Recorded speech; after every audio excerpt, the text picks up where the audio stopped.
Salut les gens, c'est Eva SPM et aujourd'hui on va vous présenter le 390 pour le comparer au 450 EXC préparé en super motard pure souche. Faites pas attention à son t-shirt. On fout.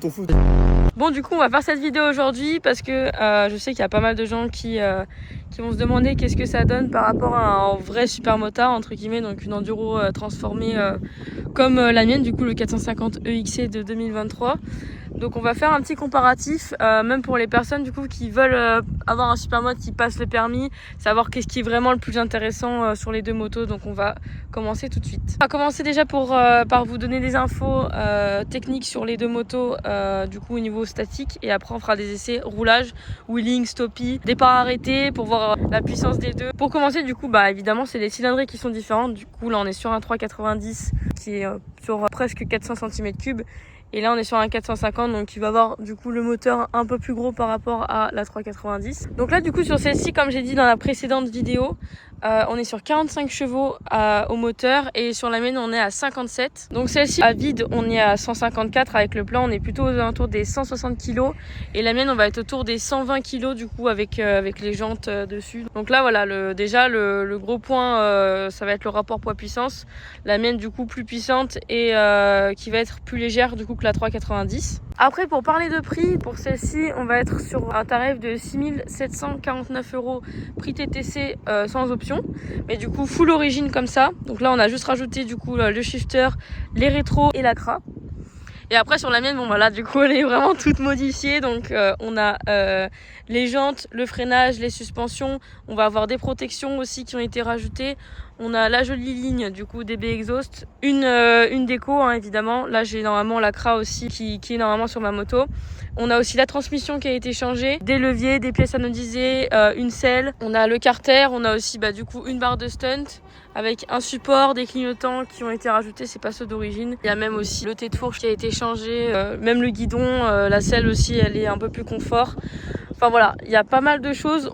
Vraiment, si je compte presque tout, on est vraiment aux alentours des 17 500 € pour une moto comme ça, du coup avec la CRA qui est pas présent dessus. Pour une moto neuve avec tous les équipements, kit déco, le kit plastique, les pièces anodisées, toutes les petites pièces que j'ai rajoutées sur la moto, les prépas suspension, le freinage, etc., les jantes, les pneus aussi. Pneus pareil, j'ai pas compté, mais du coup voilà, on va plutôt avoisiner les 18 000 du coup. On a vraiment un gros écart entre ces deux motos. Après ça semble logique, c'est que celle-ci du coup elle est toute d'origine. Là moi j'ai tout rajouté derrière. D'origine, en tous les cas, ça c'est une 2023, elle coûtait dans les 11 600 €. Donc on a déjà un gros écart de prix, même sans mettre tout l'équipement qu'il y a dessus. Donc voilà, on part déjà avec un désavantage de ce niveau-là. Et du coup, en termes de pneus, sur un super mode comme ça, on va plutôt mettre du 160. Alors que du coup sur la 390 on va être sur du 150. Après voilà, c'est une plus petite cylindrée, donc ça paraît aussi logique, ça la rend un peu plus maniable, donc c'est pas forcément moins bien dans tous les cas. Faut savoir aussi que ma moto du coup elle a aucune aide, donc il n'y a pas d'ABS, il n'y a pas de traction control. De ce niveau là on va rien avoir du tout. Par contre sur celle-ci voilà, si vous allez regarder du coup ma vidéo sur la 390, on va avoir du coup l'ABS sur deux modes, donc l'ABS normal, l'ABS super moto. On va avoir cette traction control qu'on peut aussi désactiver. Donc voilà, sur quelqu'un qui va commencer et qui peut avoir un petit peu peur, sur ça au moins ça va être un peu plus sécurisant. Grâce aux aides, s'il pleut et qu'on a peur justement qu'à l'arrière il glisse, ou si on ferait un freinage d'urgence de glisser de l'avant, etc. Donc pour ça peut être un peu plus tranquille pour quelqu'un qui va commencer. Et après du coup niveau assurance, ça c'est la grosse question. Moi ça arrive très souvent qu'on m'envoie des messages sur Insta pour me demander, pour quelqu'un en fait qui vient de commencer le A2, si un 450 ça va très bien pour commencer. Faut savoir en fait que les assurances ils vont vous dire oui la plupart du temps, parce qu'ils connaissent pas vraiment les enduros. Et surtout parce que c'est une enduro, donc c'est pas fait normalement pour aller sur la route. Moi ma moto, j'ai dit en fait qu'elle était en super mode, que j'avais mis des pièces dessus. Il faut savoir que j'ai acheté un 450 FE que quand j'ai eu mon full. Avant ça, j'avais un 400 DRZ du coup qui était bridé en A2. La deuxième année, j'ai fait que de la piste, donc du coup, j'ai pas roulé sur la route. Et ça, en fait, le problème, c'est que si vous avez un gros accident, et ça va être pour votre pomme, parce que du coup, les assurances, ils vont tout faire pour pas payer, comme d'hab. Donc du coup, ça peut être un inconvénient. Moi, je vous souhaite pas d'avoir d'accident, mais en tout cas, voilà, faut quand même y penser. Alors que celle-ci, du coup, elle est en A2. Et pour le coup, elle est d'origine avec toutes les pièces dessus comme ça, donc ça ne pose aucun problème au niveau de l'assurance. Certes, vous allez payer plus cher parce qu'ils vont savoir que c'est pour la route, alors que celle-ci, justement, ils pensent que vous allez faire de l'enduro, donc on est dans les 25-35 € souvent. en assurance, mais par contre vous n'êtes pas assuré correctement, donc au final si vous avez un accident vous n'êtes pas vraiment assuré en fait. Donc moi je trouve que c'est vraiment au niveau de la sécurité pour commencer, c'est pour ça que j'ai pas pris un 450 tout de suite, j'ai préféré partir sur une moto qui était homologuée, qui était d'origine en supermotard, pour ne pas avoir de problème justement avec ça, et puis aussi au niveau prix, parce que voilà, ça coûte quand même assez cher. Donc ça c'est un gros point positif pour celle-ci, donc pour tous ceux qui passent le permis, au moins avec ça vous vous embêtez pas, elle est toute d'origine et vous n'avez pas de problème d'assurance quoi. Niveau entretien aussi, ça c'est la grosse question. Donc sur ces deux motos, il faut savoir que c'est vachement différent. La mienne, comme c'est une enduro, on parle toujours en heures. Donc moi, toutes les 10-15 heures, je fais une vidange. Donc c'est assez rapproché en termes d'entretien. Après voilà, t'as tous les consommables à changer, etc. Mais on va dire que les vidanges, ça va être très régulier sur ces motos. Là, on va plutôt être du coup tous les 10 000 km. Donc pour quelqu'un qui va faire pas mal de routes, voilà, le moteur il est quand même plus robuste à ce niveau-là. Enfin voilà, il peut faire des kilomètres.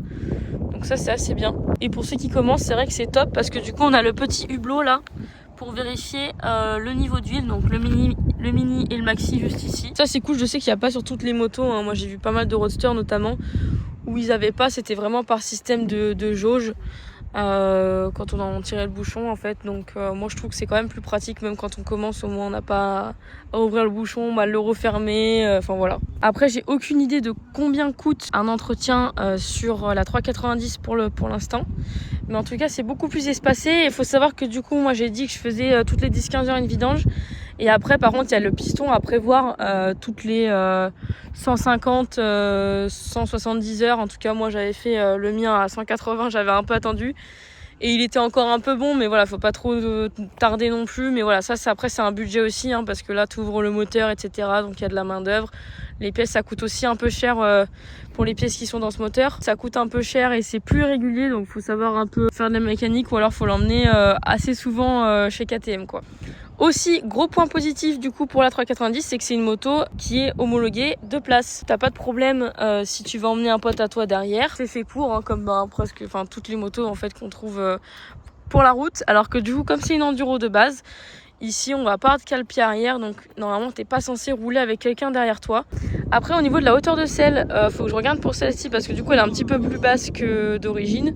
Parce que normalement elle est en enduro. Là on est sur 86 cm d'origine. Donc là on voit qu'elle est un peu plus basse que ma moto. Par contre la selle est quand même plus elle est un peu plus large que ma moto, donc on va voir ça. Je vais monter sur les deux. Moi je fais 1m62 pour vous donner une idée, et mon frère après il va monter sur les deux, comme ça aussi lui il fait presque 1m80, donc on va pouvoir voir la différence. Donc on voit, tu vois que je touche vraiment la pointe des pieds sur la moto. Je me mets vraiment là devant. Donc en vrai ça va pour un super mode.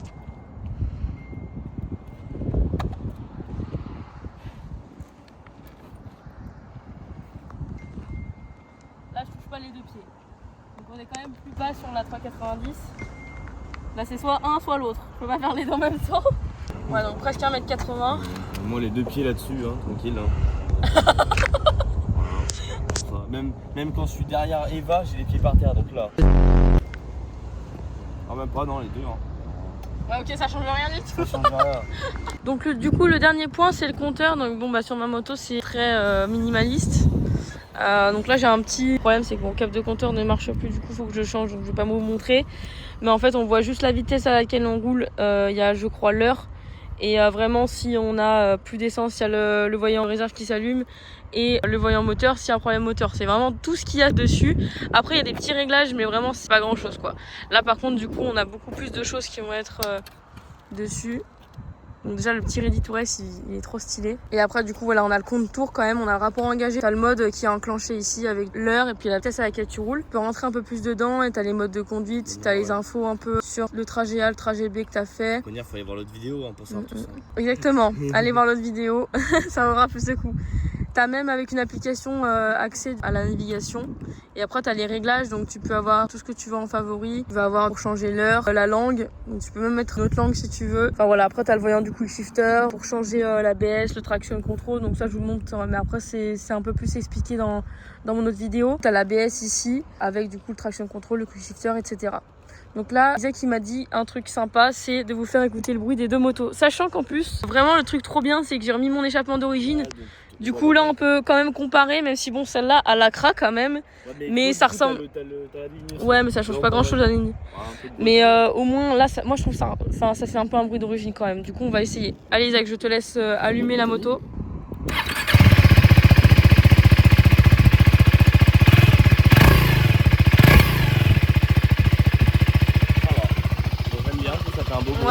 On va passer au deuxième véhicule. Ça ressemble vachement un 4,5 quoi, ou un DRZ. Donc ouais, ça fait vachement DRZ, ouais, j'avoue. Ça n'a rien à voir.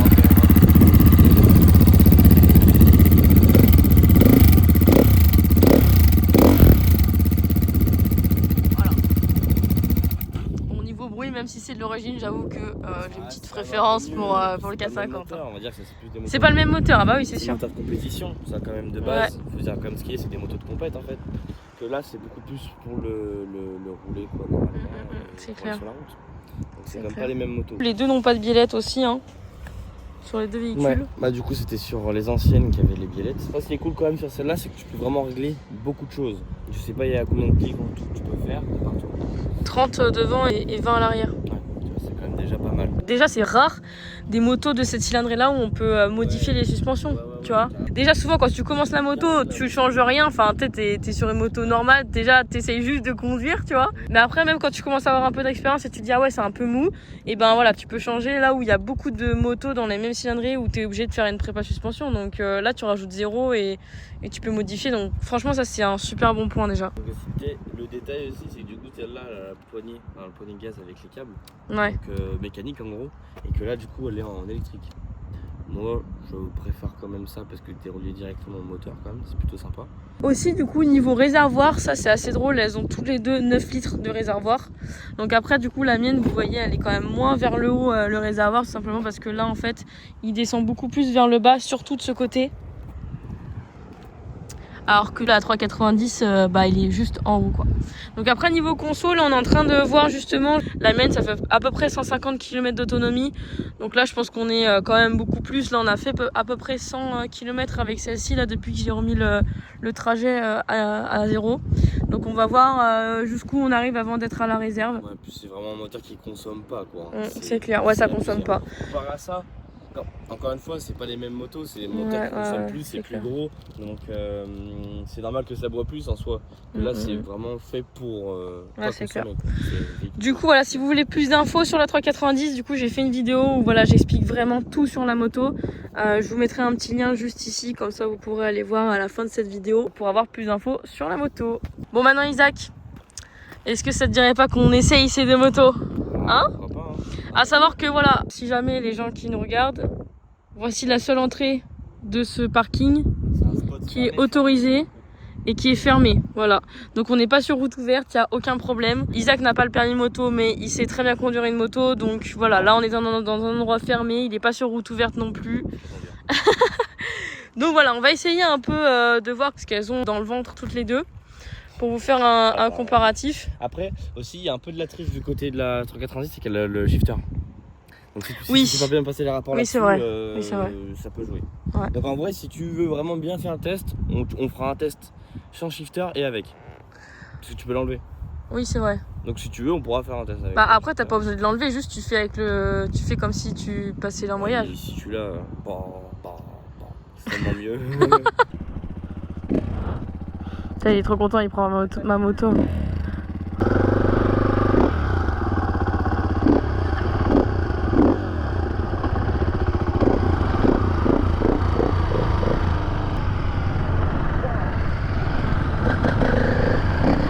Petit tour de chauffe pour que les motos soient opérationnelles. On va faire la course. Tu fais en deux? Mais c'est pas bien moi les départs. Ah, je vais me faire niquer, Je vais me faire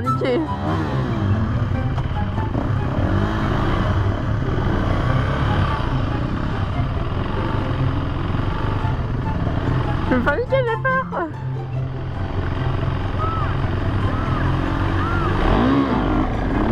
Ah ouais. Je me suis fait enculer. Je me suis fait niquer. Ah ça c'est vraiment le problème de... Comment il me regarde ce bâtard. fois, faire un juste pour voir. Ouais, vas-y. Non, mais en fait, tu sais, ça coupe au début là. Ouais. J'étais en 2, mais ça. Elle accélère pas tout de suite. Tu pars. Oh, regarde, attends. Ouais, bah ouais. Tu pars, non, mais c'est. Je pense que c'est. Ouais. Ah, ouais. C'est vraiment. Le problème, je pense, c'est vraiment vu que c'est un accélérateur électronique, ça accélère pas tout de suite, genre. Ça fait vraiment la différence.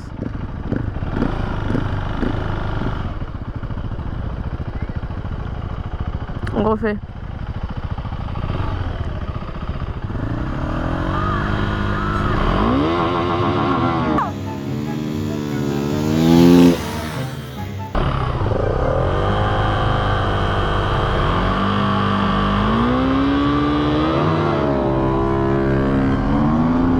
Ça va pas. Non, j'ai mal fait. C'est ma faute là.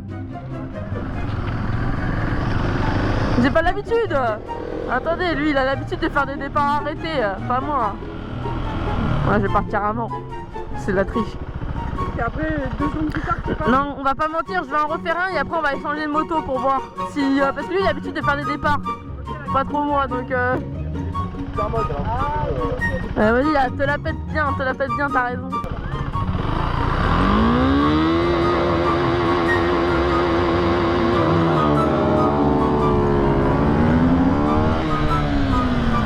Ah, c'est déjà mieux. Pourquoi tu regardes là? On switch? Bon, parce que déjà, de 1, c'est plus dur, mais en plus... Bah, alors, tu peux avoir des effets ou pas? Pour savoir si tu vas partir en 1 ou en 2. Bah, moi j'ai fait qu'en 2. Toi, t'es parti en... Parce qu'elle a pas de patate. Tu pars en combien avec ma moto? 2. Ah ouais? Oui, bah oui. Ouais, bah ouais.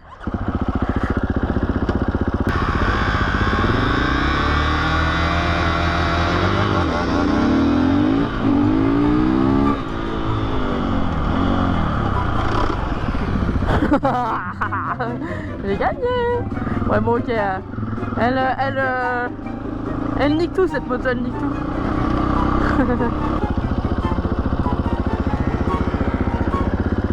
Non mais ça va, Isaac il se prépare et tout.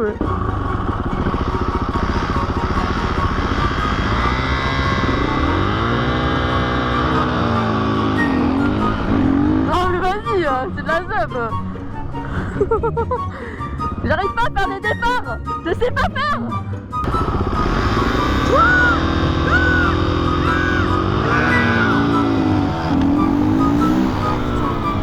Là, je suis nulle au départ, hein, mais bon, écoute, je peux pas tout savoir faire.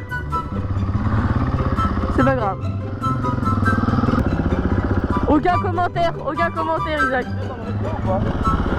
Bah j'ai pas de rétro.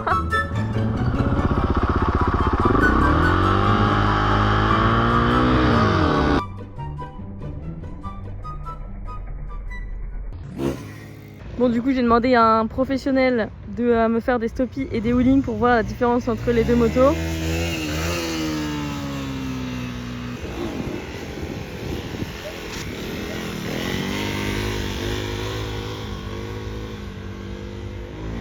Il est trop fort. Voilà, un mec méga chaud là-bas aussi. Trop fort.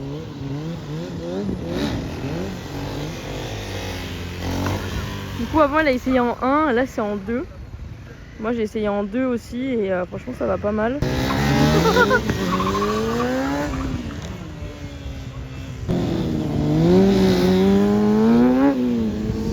Ah ouais.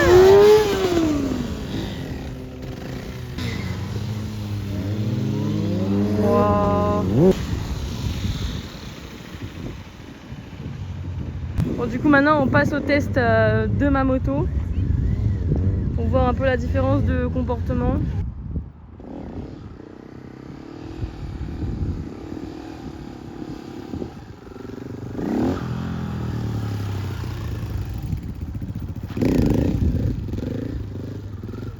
Oh non! Bon voilà, je pense qu'on a fait le tour sur ces deux motos, donc il n'y a pas d'excuses. Les deux, elles savent faire des wheelings, des stoppies, donc ça il n'y a pas de problème. Évidemment avec ma moto ce sera plus facile. La 450 est beaucoup plus fun, plus légère, plus nerveuse. Par contre, plus d'entretien, beaucoup plus cher et le moteur accepte moins de choses. Donc l'autoroute, entre guillemets, tu peux oublier. Voilà, c'est vraiment une moto que pour le fun. Et de l'autre côté, on a la 390 qui, elle, va être un peu plus lourde, moins puissante. Mais à côté de ça, aucun problème au niveau de l'assurance. La moto est beaucoup moins chère d'origine et le moteur accède beaucoup plus de choses. Donc c'est une moto qui sera plus adaptée pour une utilisation quotidienne. Donc pour une première moto, c'est top parce que tu peux aller partout avec et en même temps tu peux commencer à te faire kiffer un peu dans l'école, même à essayer de faire des wheelings, etc. Et voilà, avec tous ces conseils, tu pourras choisir l'une de ces deux motos en fonction de ton utilisation et de ton budget. Si tu as d'autres questions, n'hésite pas à me laisser un commentaire. Évidemment, n'hésite pas à t'abonner pour plus de vidéos.